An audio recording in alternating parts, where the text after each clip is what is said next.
Cool. Hey, how's it going? Welcome back to the live stream. Or in case this is your first time watching it, welcome. My name is Andy, and I'm a game designer from Melbourne, and I'm working on a video game called Knuckle Sandwich. I'm going to put a logo up for it, actually. Is that it? That is it, but that's too big. I'll put it down here. So, like, this is pre-recorded, but I'm just going to do this all live. I thought it would make me seem a bit more approachable, a bit more organic. So, oops. We can do this together. And I have to make this slightly bigger as well. I just realized we have more room to work with. Cool. So this is the game. I'll actually just make this play while I talk. Whoops. So yeah, big thanks to Superhot Presents and to Vic Screen for support for funding this game. It would not exist without them, so thank you. Actually, I'll put some links to the game as well while we're here. That's not it.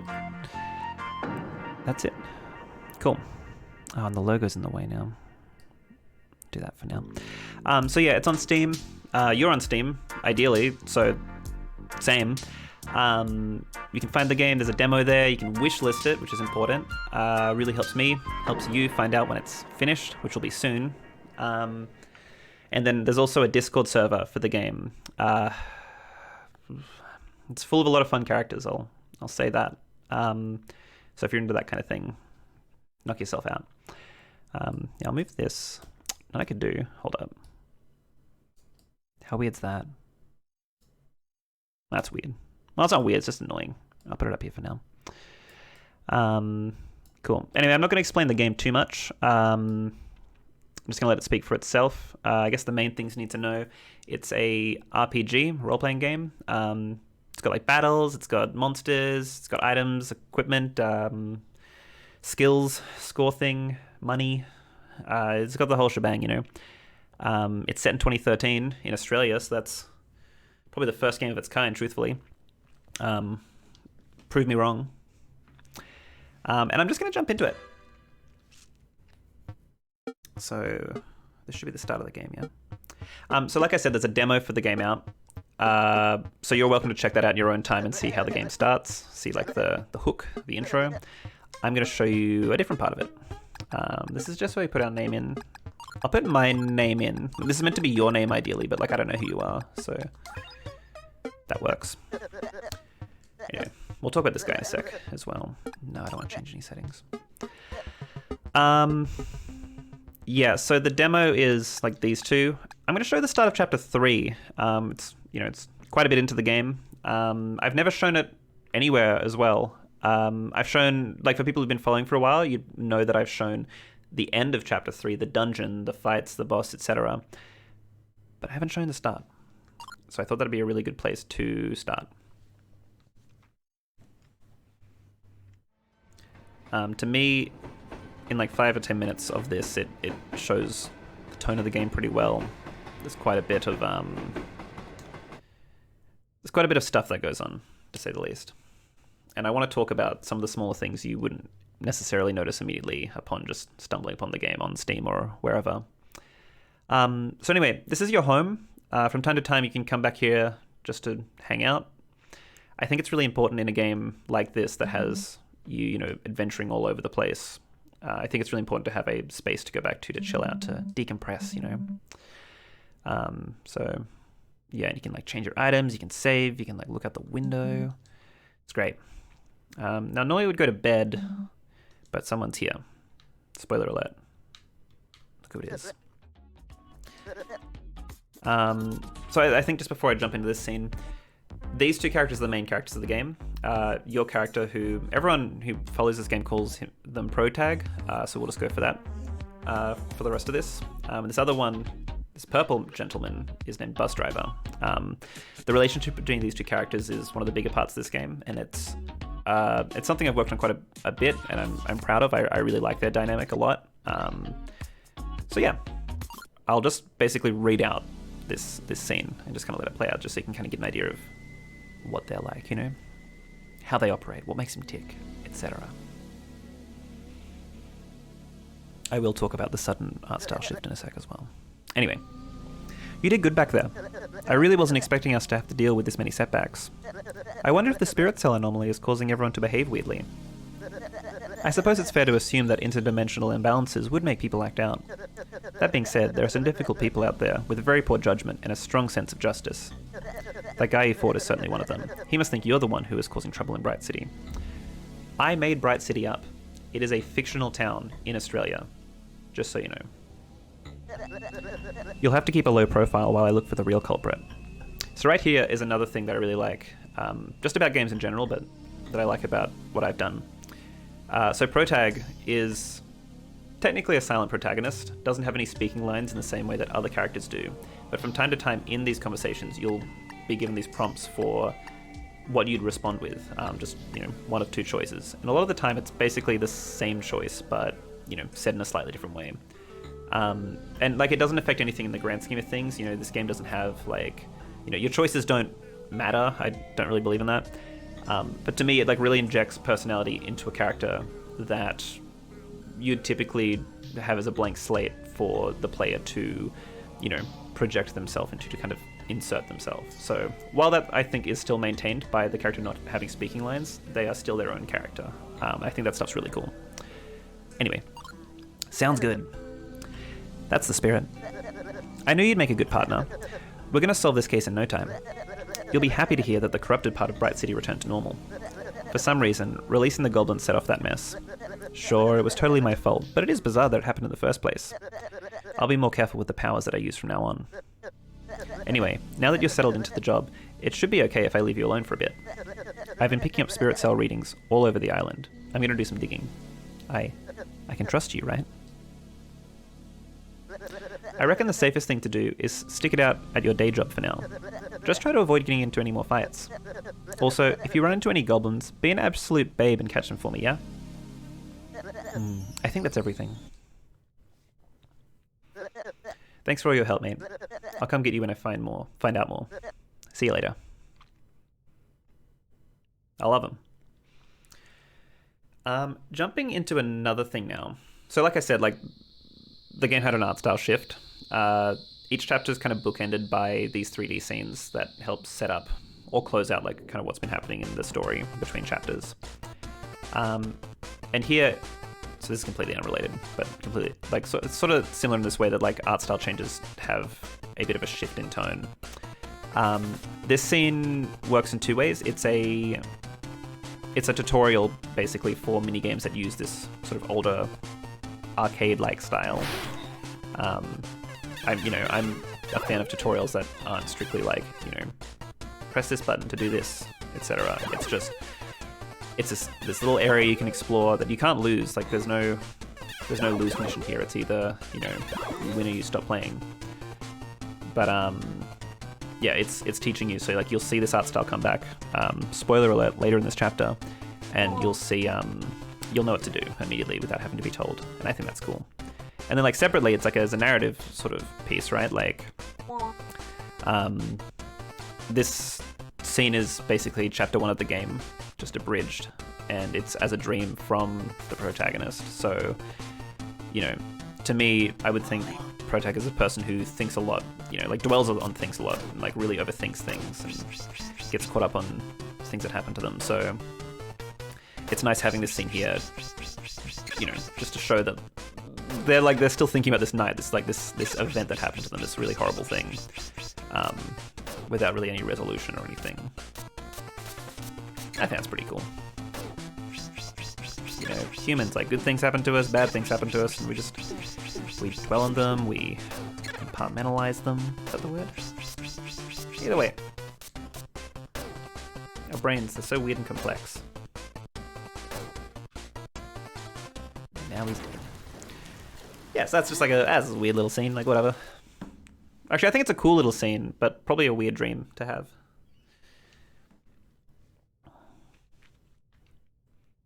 Anyway, now we're back home, it's the next day.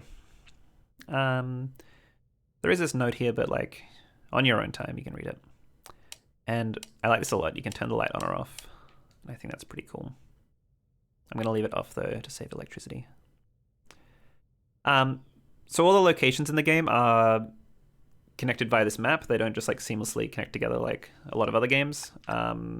Just because I really didn't want to have like too much filler kind of area, if that makes sense. Like I really wanted it to be like, you know, just the main stuff. But the map is still pretty big, despite all that. And I don't know if you caught that just then, but that was like a bug. I was like invisible for a second. That's not good. Someone will remind me to fix that later, I'm sure. We can check out this. Actually, no, we'll check on your own time. You can check out that room. Anyway, this is where our protagonist works. Play the demo. It'll all make sense. There's some soup cans up there. What's this? We can get a first aid kit. It's pretty cool. So this hole in the wall's not normally there. You can figure that out later. Oh, actually, sorry, this is a tiny thing I really like as well. I think I saw this sort of visual thing, like, I don't know, like 30 years ago in like Zelda or something, but it's like the character, as you transition between rooms, like moves to the spot where you'd start. I think that stuff's really cool. I like it a lot. But anyway, this is a cave. Oh, there's a rat there. I wasn't going to show any battles, but I'll just show this off really quick. I want to show this part first. So like I said, this is a RPG, so like, you know, there's like items and stuff, and equipment you can hold. And if you look here, you can see that like the knife appears in the hand that you hold it in. And so like another really cool thing, so like that to me is already really cool. But another cool thing, you'll notice in the top right, it has this text in pink that says outdoorsy kid. And you'd be like, what's that all about? And you can see here, let's say I hold the feral ooze and the camp knife, right? It says feral animal. Or I take away the knife and suddenly it says feral oozer. The combination of items that you hold change this title. It doesn't do anything outside of just being like a cute little like aesthetic sort of choice or whatever. But yeah, to me, like being able to add your own personality to the game, even in like little tiny ways like this that don't really matter in the grand scheme of things, I think it's really cool. So I'm happy with that. Anyway, we'll just battle this rat real quick. So how battles work, it's turn-based, but it's also the attacks are reaction-based, I suppose. So like I go to fight here, and see if I press A at the right time, I can dodge the attack by the rat. And here is this little bar that if I attack in the right spot, I'll hit them or I'll miss. So there I missed. And you can see here again, don't dodge in time, I get hit. And I can hit this one now. Cool. Rats are pathetic and weak, so they always get KO'd to one hit. Cool. That's a streamlined version of how a battle works in this game.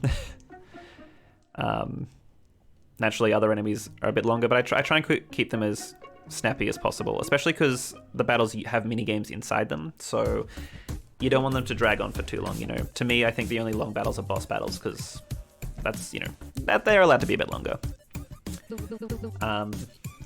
So here are a few more characters. I'll just kind of let this scene play out.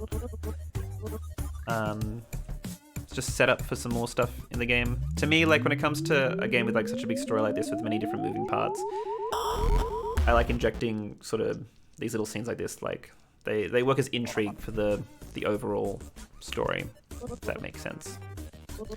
The game is chapter based, and each chapter's set in one specific area typically. So even though there's a plot that covers the whole game, like each chapter kind of has its own sort of focus that all works into the main plot. Maybe that's just how chapters work and things, actually, I don't know, now that I say that out loud.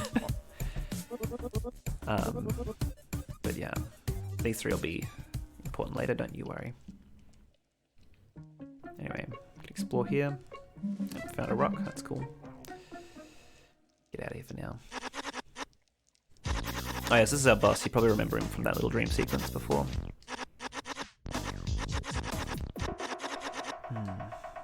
I'll cut through this stuff. You can read it on your own time, you know what I'm saying? I just wanted to show one final thing here. The introduction to the other main characters of the game.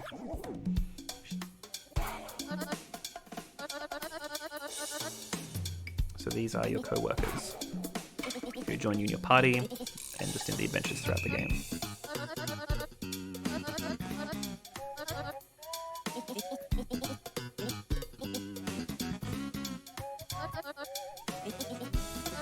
I think when you are like, you know, like I work on this game predominantly by myself. I've had help with like the whole soundtrack was made by other people, and like quite a bit of the art.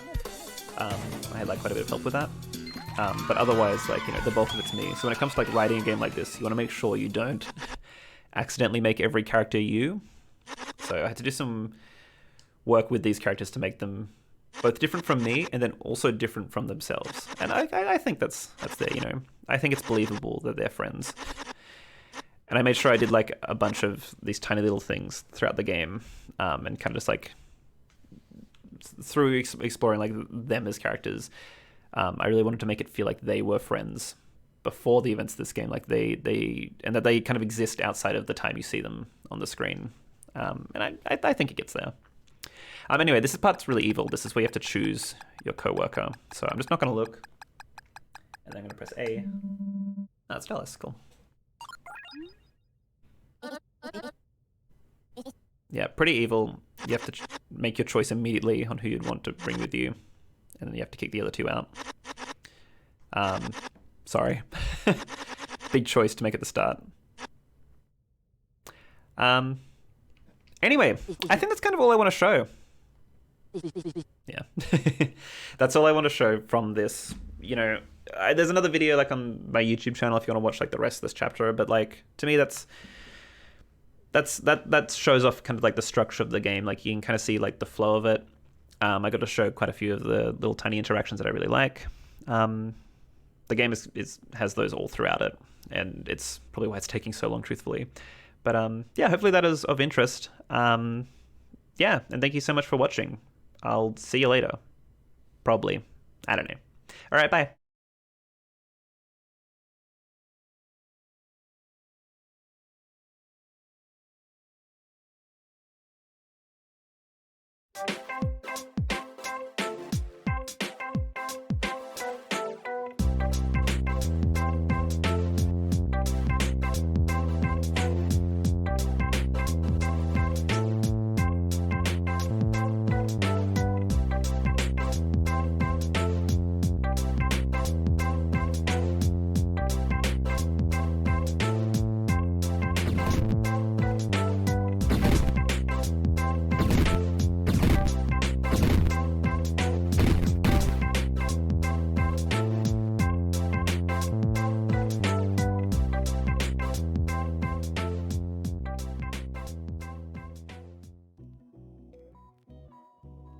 Hello everyone, I'm Oscar Britton, and I'll be your guide for today's Nanomon Direct. What you just saw was the latest trailer for Nanomon Virtual Pet. Please look forward to more information on this game in the future.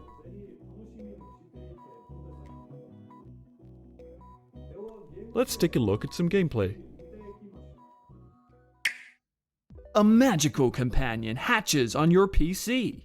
Nanomon is a tiny virtual pet that sits in a window on your desktop. When newly hatched, a Nanomon will need your love and training so they can evolve into the perfect companion. We'll feed this new Nanomon some meat to start with. Looks like a hearty meal. Uh-oh. Our Nanomon's gone bam bam right on the screen. No worries, cleaning up is just a click away. Neglecting your virtual monster's needs could cause your Nanomon to grow up to be weak or ugly. We'll want to train our Nanomon. To the menu! This is the main menu.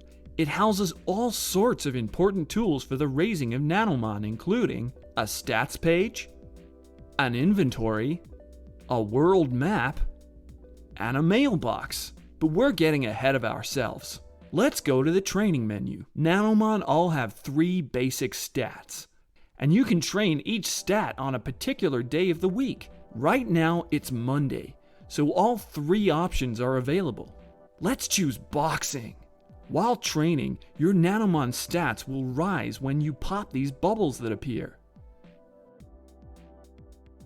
Wow, what a workout! Huh? Our little buddy transformed.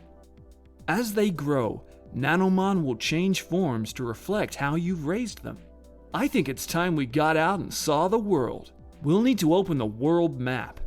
The world map shows us the nanoscape, a lawless, magical land hidden deep inside your computer. Each day, the nanoscape will change, bringing new opportunities and activities for your Nanomon to explore. Every player's nanoscape will be synced up so you can share any secrets you find with your friends. For now, let's head east to this magical mushroom garden.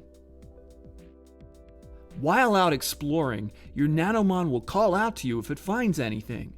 This means you're free to do other things and come back when it needs your attention. For example, Oscar-san is doing his tax return while playing Nanomon. An interesting feature of the Australian tax system is negative gearing, which allows wealthy property investors to essentially pay less tax than the working class people who rent their houses. Oscar-san is unfortunately not a wealthy property investor. Don't forget to carry the 1. Oh, it looks like our Nanomon has found something while exploring. Our little buddy has found some meat. Let's give him a treat for that. This is the inventory, where all the items you find are stored. The game has dozens of unique foods and drinks, all of which have different effects on your monster. Seems like our little guy enjoyed that. Let's explore another area.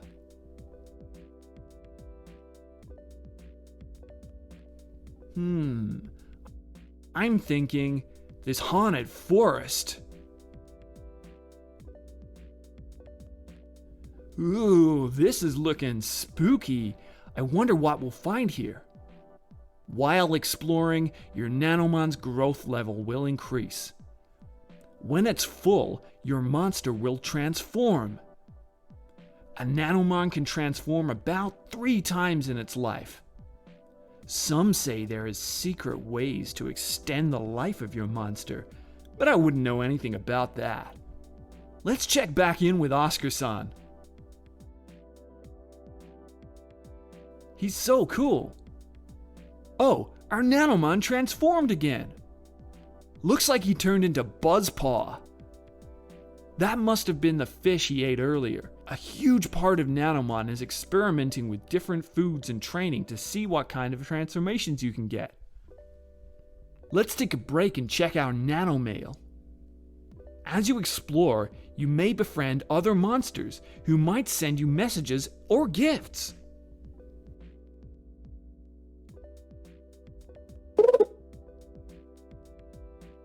Hey, it's a treasure pin! Hopefully we can catch it! If your Nanomon can KO a treasure pin before it flees, you might get to keep some of the items it was holding. This will come in very handy. Since we're in this dangerous forest, we should give our little buddy a tonic to help him in any fights. These tonics will boost one of your monster's stats temporarily, but they'll only drink it if they're thirsty enough. We should be strong enough to take on any wild monsters now. Whoa, we're being attacked! Monster fights in Nanomon rely on a type of neural network to determine your monster's actions. Winning, losing, and most importantly, training will all help shape how your Nanomon acts in battles. Sometimes in battle, you'll have a chance to try and befriend the enemy with an offering of meat, but not this time. Awesome, we won! Phew, I'm all puffed out. I think we should go relax somewhere.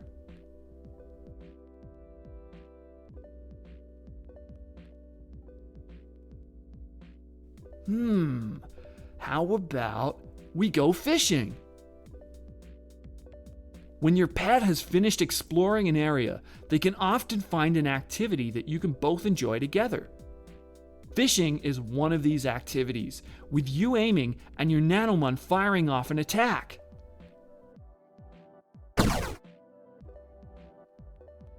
We've just gotta wait for the fish to jump out. Bam! Yeah, we got one! That fish will be added to our inventory for later. Each activity can be mastered, and every Nanomon will have different activities they enjoy and are skilled at. That wraps up this demo, but that's not even half of what this game has to offer.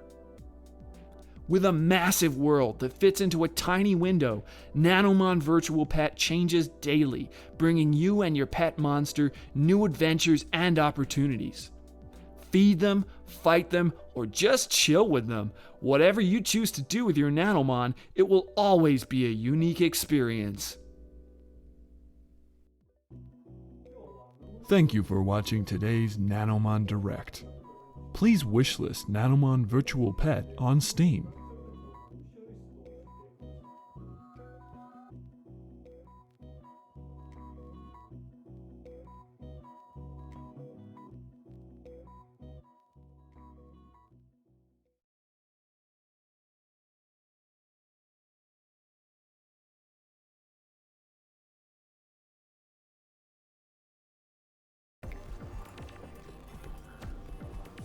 Hello everyone, my name is Stepford.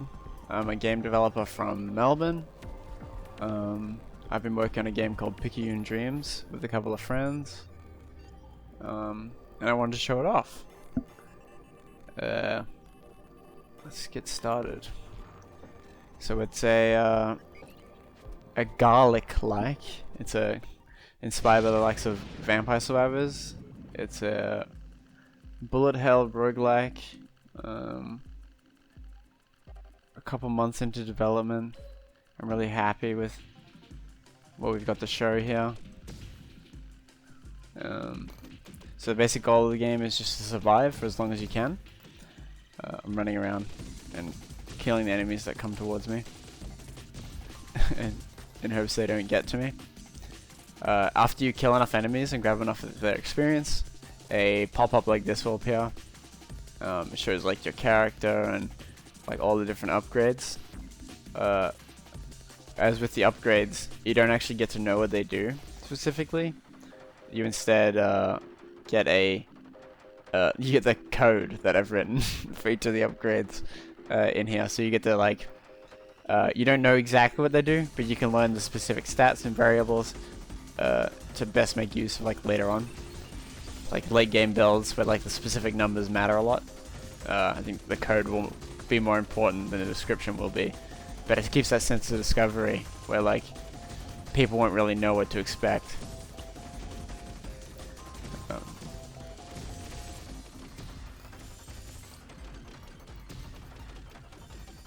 Ooh, it's a satellite up there.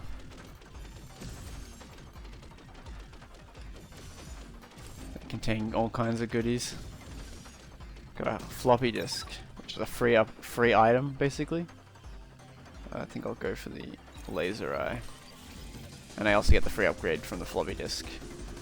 Let's go for the hydrosylator.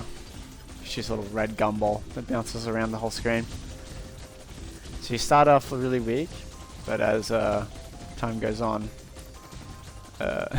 things will get more and more hectic and crazy. More enemies, more upgrades. It's all it only goes up from here. The music in the background is like a breakcore genre. It's done by a friend, Milky Possum. She's an amazing musician. You got the slime spike, and the art is all 2D. Well, it's 3D. And then that's rendered down to 2D. So it's 2D sprites that were 3D models. Because the game is made in Game Maker, it's a 3D support. It's a bit it takes a lot of work, really. So to keep things all smooth, we instead use sprites for 3D models. I'll grab the parasite. That'll go around, chomp into people. So as you can tell, things are already getting pretty hectic.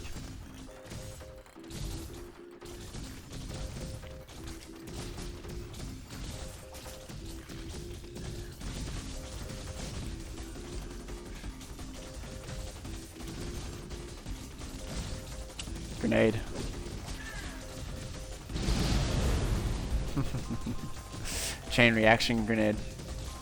Goes from one enemy to another.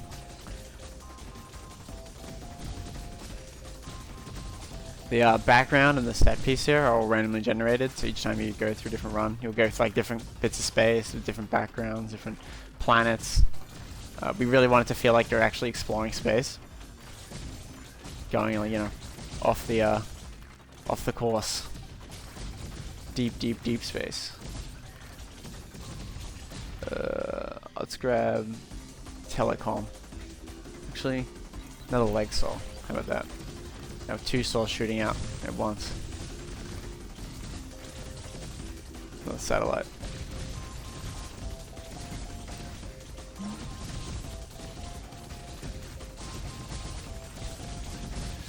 Boy, a lot of enemies. For this game, there's no shooting. You don't click to shoot or anything like that. Everything works automatically. All you have to do is move and aim. You can hold down shift to move slower if you want, if you need to evade between enemies. But basically, that's all the control you really get. The idea is to focus on dodging and smart maneuverability instead of trying to kill things by clicking at them a lot, because that can get tiring after a while, especially with so much going on. There'd be too much going on if you had to manually click to do everything. With only having to focus on moving, we can really like go crazy with everything on screen. It's a lot less intense for the player. But like, there's quite a few enemies now. Oh boy. I can press space to do like a black hole kill move. It doesn't give me any XP from the enemies that I kill, but it's good for like removing all the threat around me. Got some demon wings. That gives me a, if I quickly tap the slowdown key, I get free dash, which just moves me really quickly. It's good for avoiding enemies. I'll have a little white square underneath me for every stack of that I get. Getting more demon wings gives me more stacks, so I'll be able to dash more. Ooh, that.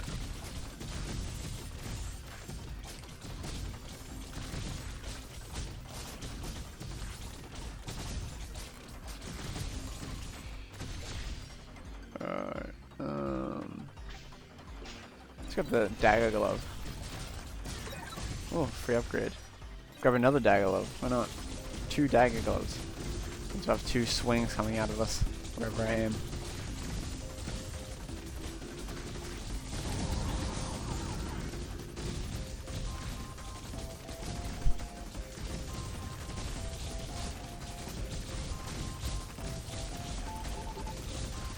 Oh yeah. So now above my head I've got this blinking, and that sound effect you just heard. That means a boss is coming. So that no more enemies will start to spawn. Let's have another red ball.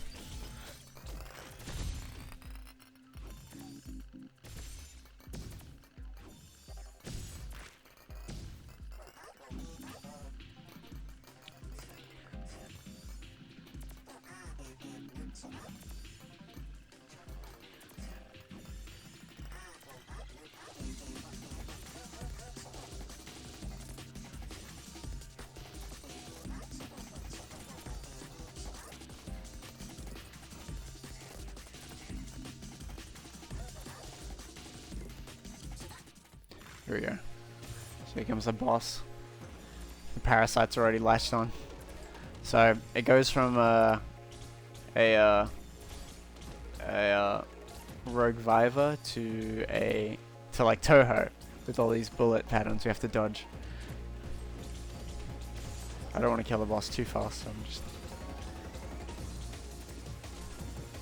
This song is so good! It's a banger. I'm really happy with the music in this game. That's not obvious.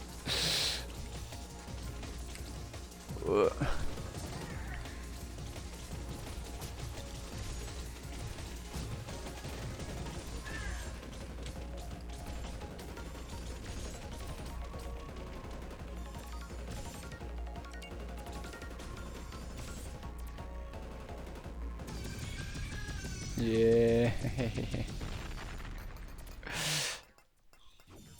Bye bye. So the enemy explodes into different pieces, and you can like bump them around. We'll go back down here. Keep on our big journey across space. Oh boy, it's a lot of enemies.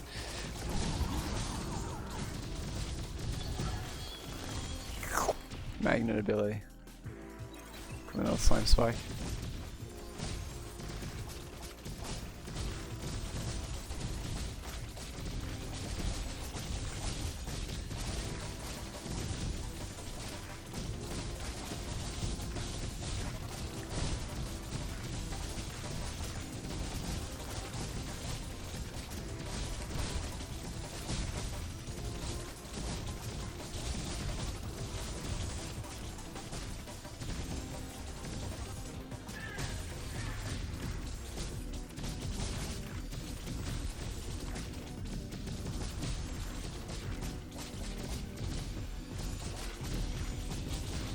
Gotta go up and grab all that XP.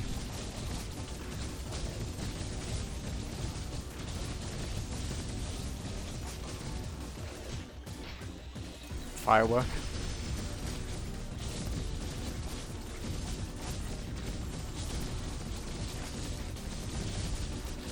Ugh.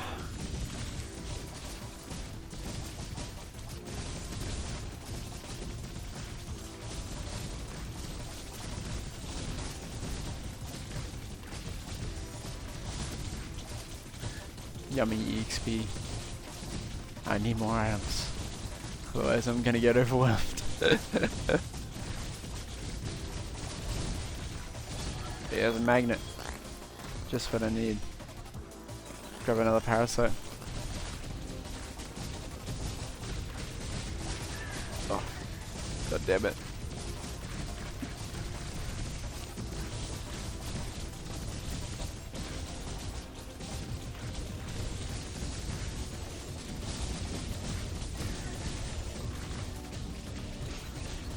Come on, wings, I need speed. One hit. No. No. Well. Unfortunate. Well,